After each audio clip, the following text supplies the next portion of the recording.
نبی کریم صلی اللہ علیہ وسلم کی دعوت اور آپ کی محنت کی ترتیب ہے یہ. دو دور ہیں محنت کے.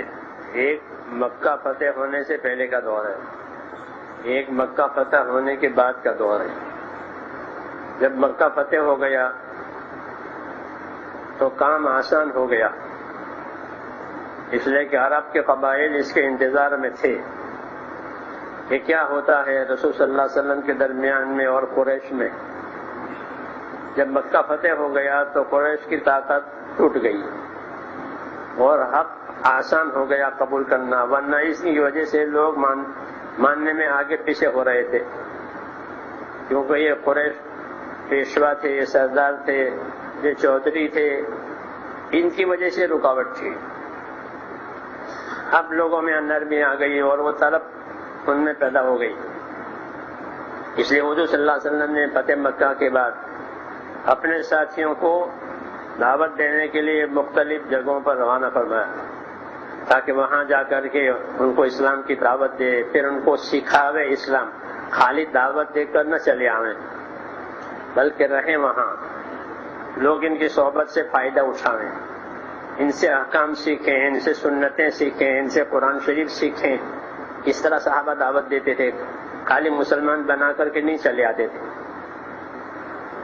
بلکہ انہیں ان کے پاس رہ کر کے سکھا کر آتے تھے.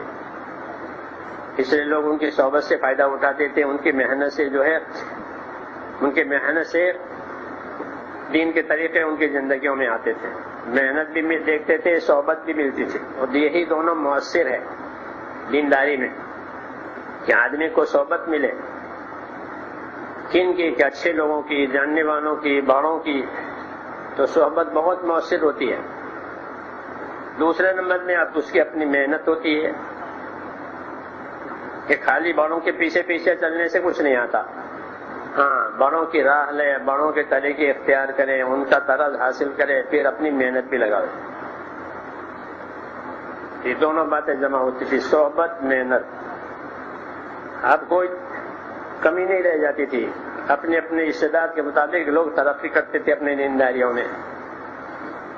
اس لیے حضور صلی اللہ علیہ وسلم اپنے صحابہ کو بھیجتے تھے اور وہ حضرات وہاں جا کر محنت کر کے ان کو اسلام میں داخل کر کے پھر ان کو چھوڑ کے نہیں چلے آتے تھے, ان میں ٹھہرتے تھے جب تک تقاضا ہو یا جب تک رسول صلی اللہ علیہ وسلم کی طرف سے اجازت ہو اتنا وہاں ٹھہریں گے, اور ضروریات دین سے ان کو واقف کریں گے, اس کا عملی طریقہ بتائیں گے. پھر ان میں سے کسی بعضوں کو مدینے لے کر آ جاتے تھے کہ تم مدینے چلو ہمارے ساتھ, اور وہاں پوری بات دیکھو, پورا کام دیکھو, پورا دین دیکھو. اس سے پوری چیز ان کے سامنے آ جاتی تھی. یہی محنت کا طریقہ ہے. تو آج ذکر ہے